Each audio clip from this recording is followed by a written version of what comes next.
nama saya Febiola Sitomorang dari kelas 11 IPA SMA Santo Thomas 4 Binjai. Pada kesempatan kali ini saya akan memberi penjelasan singkat mengenai peran dan fungsi dari bagian-bagian sel prokariotik. Sebelum saya memberikan penjelasan mengenai peran atau fungsi dari bagian-bagian sel prokariotik, saya akan memberikan penjelasan dulu apa itu sel. Sel adalah bagian terkecil dari makhluk hidup yang membentuk jaringan-jaringan. Jaringan-jaringan membentuk organ, organ-organ membentuk sistem organ, sistem-sistem organ membentuk individu atau organisme lain. Kemudian, saya akan memberikan penjelasan apa itu organel sel. Organel sel adalah organ bagian dalam yang berfungsi untuk melindungi atau menjaga sel agar dapat tetap hidup. Yang kedua, saya akan memberikan penjelasan mengenai apa itu sel prokariotik. Sel prokariotik adalah sel primitif atau sel yang tidak memiliki dinding inti. Kemudian setelah itu saya akan memberikan penjelasan apa-apa saja bagian-bagian sel prokariotik.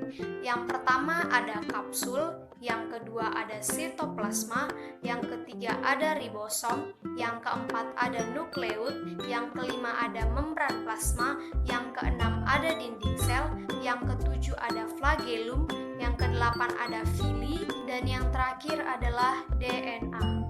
Kemudian, fungsi atau peran dari bagian-bagian sel prokariotik.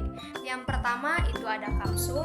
Kapsul berfungsi sebagai pelindung sel, membantu sel mencegah sel dari kekeringan, membantu sel untuk melekatkan diri pada bakteri atau organisme lain, dan melindungi sel dari bakteri patogen terhadap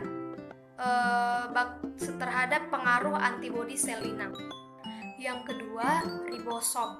Ribosom berfungsi untuk melakukan translasi dalam sintesis protein yang mampu mengubah kode genetik DNA menjadi protein.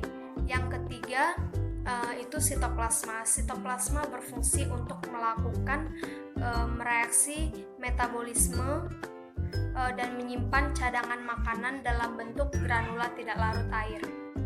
Yang keempat, nukleus. Nukleus berfungsi serupa dengan inti sel atau nukleus pada eukariotik. Bedanya nukleus ini tanpa membran inti sehingga mampu mengalami kontak langsung dengan sitoplasma. Kelima, membran plasma. Membran plasma berfungsi sebagai pelindung sel terhadap lingkungan ekstraseluler dan mengatur lalu lintas zat-zat keluar masuk sel. Yang keenam itu dinding sel. Dinding sel berfungsi untuk memberi bentuk dan melindungi organel internal sel. Yang ketujuh ada flagellum. Flagellum berfungsi sebagai alat gerak sel. Flagella pada prokariotik ini seperti memutar-mutar. Yang kedelapan ada villi. Villi berfungsi sebagai tempat masuknya materi genetik pada proses perkawinan atau selama perkawinan dan membantu melekatkan diri pada jaringan hewan atau tumbuhan. Berbeda dengan flagellum, villi tidak merupakan sebagai alat gerak. Yang kesembilan atau yang terakhir yaitu DNA atau plasmid, berfungsi untuk membawa sifat-sifat non-esensial dari DNA yang memberi keuntungan pada sel prokariotik seperti resistensi antibiotik, konjugasi, dan virulensi.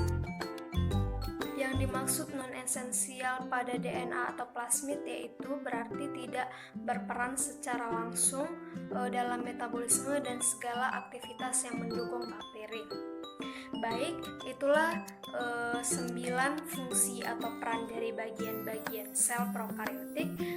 Saya Febiola dari 11 IPA SMA Santo Thomas 4 Binjai. Sekian dan terima kasih.